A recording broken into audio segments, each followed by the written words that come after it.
Hey everybody, Craig Tomanini, founder and CEO of AskCRAIGTEE and the host of the AskCRAIGTEE podcast show. It's Friday, 9 a.m. Mountain Standard Time, and so we're ready for another episode of our show, and we're really glad that you're here. Before we dive into our topic today, I just wanted to remind you, as always, to, if you have not already, go to our YouTube channel, go to our Facebook page, make sure that you're following us there, subscribe to the channel, hit the notification bell, make sure that you do all that so that you're getting notifications when our new videos come out. So today our topic is a little bit different. We're going to change things up, still technology driven, but wanted to talk with a little bit of a blend between social media strategy and some current events that are going on. Want to always keep it relevant. So, as of the time of this recording, there's some things going on in the social media space, and I want to cover those things today as well. But first, I want to start and really just kind of set the stage for what we're going to talk about with regards to social media.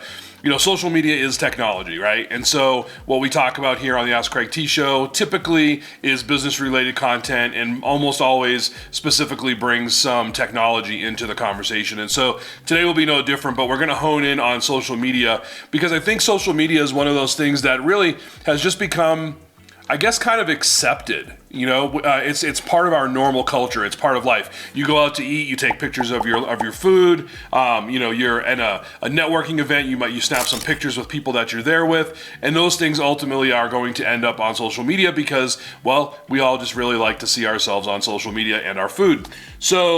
But I wanted to go a little deeper today. I wanted to talk about some things that are statistically going on in social media because you may not be aware, right, how impactful social media really is and could be to your business. So I want you to also be thinking about, hey, I have a business. How does social media fit in? Or, hey, I've tried to do social media in my business several times and I've not gotten the results. Well, maybe you're not playing in the right area. Maybe you're not on the right platform. Maybe you just don't understand the way that content works. Maybe the statistics just aren't laid out there. So I want to try to give you some depth today on social media, and that's where we're going to start. And then we'll get into some current events and we'll kind of wrap things up. So I wanted to let you know that currently, every single day, there is approximately 5.6 billion, with a B, people using social media. 5.6 billion. Now, let me put that into perspective real quick for you. There are 7.8 billion people in the world. So there's if I do my math right, 2.2 billion people that are not using social media daily, roughly. I don't know, that might be wrong math. It's early. And here's what's really key about that. On average, people are exposed, so each person is exposed between 4,000 and 10,000 ads per day, whether you realize it or not. Right? Things are popping up around you when you're on social media. 53% of marketers spend at least half of their budget on lead generation. So if you're a business owner and you have a marketing budget, which hopefully you do, and you're spending that, statistically what we're finding here is that 53% are spending half of their overall marketing budget on lead generation. Seems reasonable, right? Because without leads, you don't have anybody in your funnels and you're not getting conversion. So the 500 most popular search terms comprise 8.4% of the overall search volume. So think about Google. 8.4% of the overall search volume are comprised of the 500 most popular search terms. Do you know what those search terms are for your business? Are you inclusive of one of those 500 or a couple of those 500 terms? Really key to understand this stuff. Most pages, 91%, according to what I'm pulling my data from, see no organic search traffic from Google. 91%. 91%, that's a huge number. Mobile display ad spending is expected to deaccelerate. It's going to get slower by 7.8% over the year from 2023 to 2024. So we're in that gap right now. So what they're saying is that mobile display ads, so this is a static ad, it's a picture, it's not a video, that's going to deaccelerate. It's going to reduce. It's going to get slower by 7.8%. And then across the globe, digital ad spend is expected to grow, right? So you've got this deacceleration in display ads, but that doesn't mean that things are slowing down.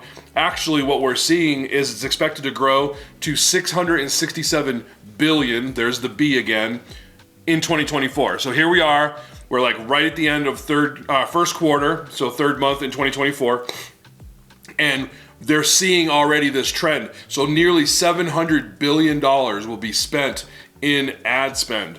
How much are you spending on ads? By the way, I'm not advocating that you have to go out and spend money on ads. I'm just telling you what's statistically happening in the marketplace from a marketing standpoint with regards to social media. 40% of marketers say that proving the return on their investment for their marketing activities is the biggest challenge. And I see this a lot with our clients, right? We talk to people all the time and they're like, well, I'll spend that money and I'll do the thing, but how do I know that I'm going to get the return? And it's really hard. It's kind of this, it seems like this black hole, right? This big nebulous that people have, and they're throwing their money into this black hole, and they don't know where it's going because there's not a lot of ways to understand how the ROI is actually being accomplished. And even if it is, it's hard to see analytically. So I would just say that along this particular point, it's really important for you to understand your analytics. Wherever you're consuming or contributing to marketing campaigns and things like that, get educated on how to look at the analytics, understand the data, make sure you understand that ROI is in fact coming in. That could be a whole separate conversation that we have. So more than half of smartphone users have discovered new company or products or services while searching on their phone. This is a huge thing, right? When you think about where people are at, right? You're always finding your target audience. We talked about that in a previous digital marketing episode. 76% of people are right here. They're on their phone. 76%. When they're doing their searches, they're doing it from their phone, and they're wanting to connect with the results that they find the same day. I'm going to say that again. 76% of people searching on their phones, and they want instant gratification. They want to connect with you on your company website, on your Google business profile page, on your app, whatever it is that you have that you're putting out there, they want it today. 1 in 3 people respond to a text message call to action. So you get a text message and it says to do something. So 1 in 3 people, 33%, they respond to that.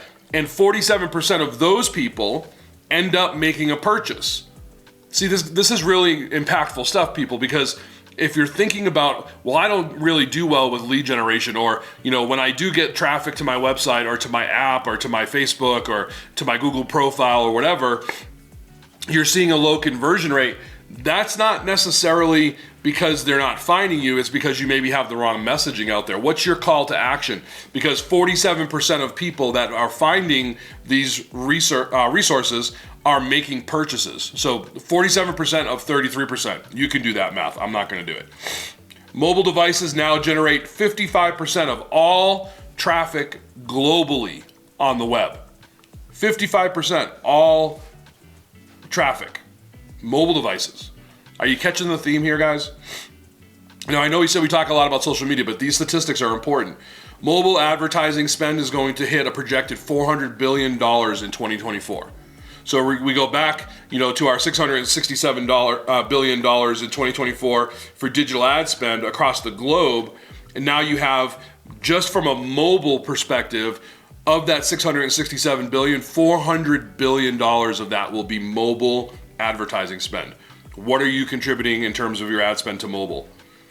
Google, who rules the world, some people would say, Google sees an estimated 8.5 billion searches a day. 8.5 billion searches a day. Now, what's interesting is if you go back and you look at those earlier metrics where 5.6 billion users are on social media, right? And Google is a social media site, guys, by the way. It's a search engine, but it is also social. Why? Because you can send messages through your Google business profile. You can upload pictures. You can upload videos. That's a social media platform, just as a side note. But what we're saying here is, even though it's only 5.6 billion users a day, there are 8.5 billion searches each day.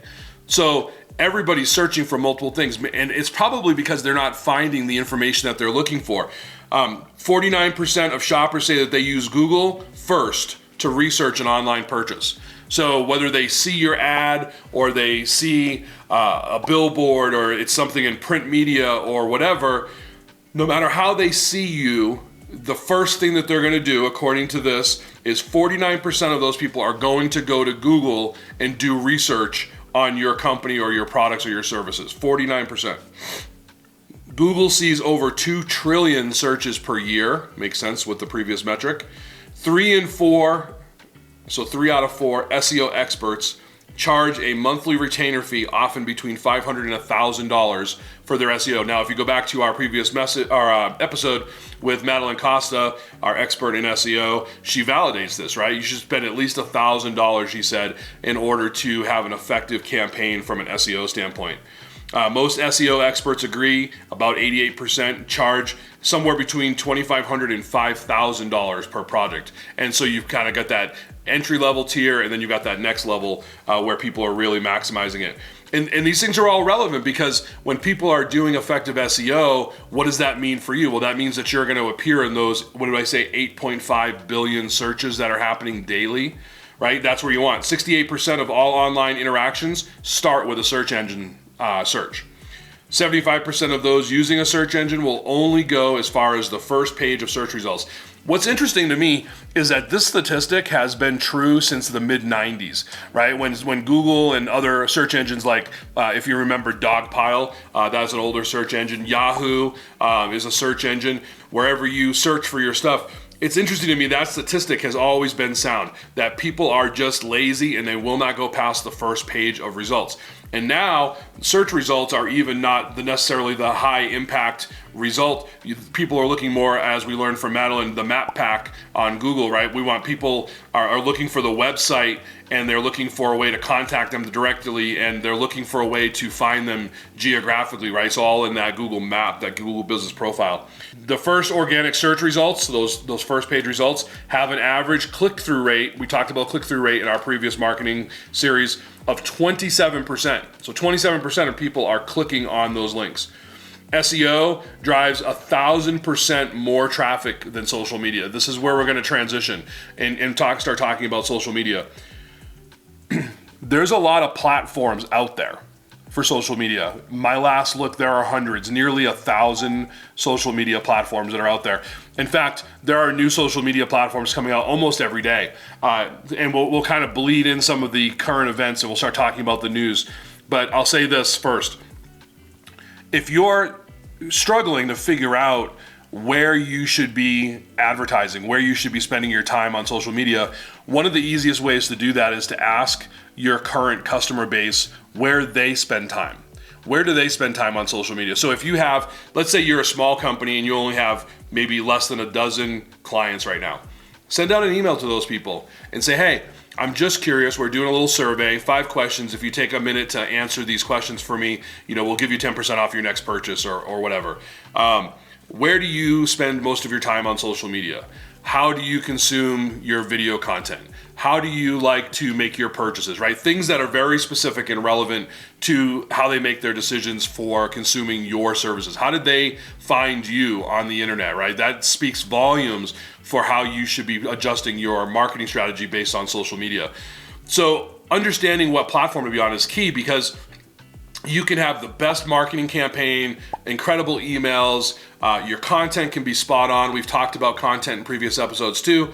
You can do all the right things, but be doing it in the wrong place. And so you want to make sure that you understand, as we've talked about many times, where is your audience? Where do they live? Where are they consuming content? Where are they making purchase decisions? Where are they buying things? And then really the other part of this equation is strategy. And this is kind of where I'll wind things up for us today. There's a lot of misunderstanding, not only about what platform to be on, but should I be on multiple platforms, right? You start to extend from, let's just say Facebook, and that's been your world and that's working for you. And you're like, but should I get on Instagram? Should I get on LinkedIn? Should I get on some of these other platforms and start to replicate or duplicate my strategy with some adjustments? And that's the thing, when you go to another platform, what you're doing on one platform doesn't necessarily translate 100%. There's almost always an adjustment that has to happen because the platforms themselves operate differently because of the algorithms that they use. And so you have to be really mindful when you add or move on to another platform, how that's going to affect your strategy overall. It's not just about the audience, it's about making sure that your content is designed for consumption on that platform. It might look a little different, right? A story versus a reel, versus a long form video, or maybe it's a display ad of some sort that just goes in your post. What do your captions look like? What are the hashtags on those platforms? There's a lot of things to consider when you develop a strategy for social media, and we'll probably get into that as well as a full episode later on, because social media strategy is a whole conversation, right? It's really relevant to how you are going to reach that target audience on a particular platform, and how many platforms you're going to be on. But let's assume that you understand that, and you're going to be on Facebook and Instagram and LinkedIn. Here's where some current events kind of start to come to play. There's a lot of conversation going on right now from the government perspective, and I'll just blanketly call it the government. Maybe we'll throw the White House up there or something. But they're getting involved, guys. I remember back when the internet started, and really up till very recently, there's been really no regulations, no governance whatsoever on the internet. And it's kind of cool because, it's the internet, and it's public domain, and anything that's out there is kind of public, right? So I tell my kids all the time, remember, whatever you put on social media is out there forever. It never really gets deleted. So, understanding that aspect of it is important, because there's two significant things going on right now in the government, in Congress, and in the Senate. One of them is there actually is a conversation right now about privacy and versus the First Amendment, the right to express yourself through language, through speaking, through writing. And there's a lot of conversation right now happening around the algorithms. Are the algorithms allowed going forward to be private, right? Can Mark Zuckerberg continue to keep his algorithm private? Can all of the people that have these social media platforms keep their algorithms private? The argument is that they shouldn't be able to, because those algorithms actually affect the visibility or the lack of visibility of some of the content that's on social media. And that's relevant for us because as we're trying to figure out which platforms to be on, and we're doing all this work to design all this content, now you have this algorithm that may potentially hide all of your content, or it may expose your content in a greater capacity. And so those conversations that are happening in the government right now are key. Why? Well, you've heard the expression, don't put all your eggs in one basket, right? I don't disagree with that, because what happens typically is something major will occur with a platform, and then all of a sudden it might be gone, or it might start to operate in a different capacity. And now your marketing strategy, your advertising dollars are not as effective as they were before.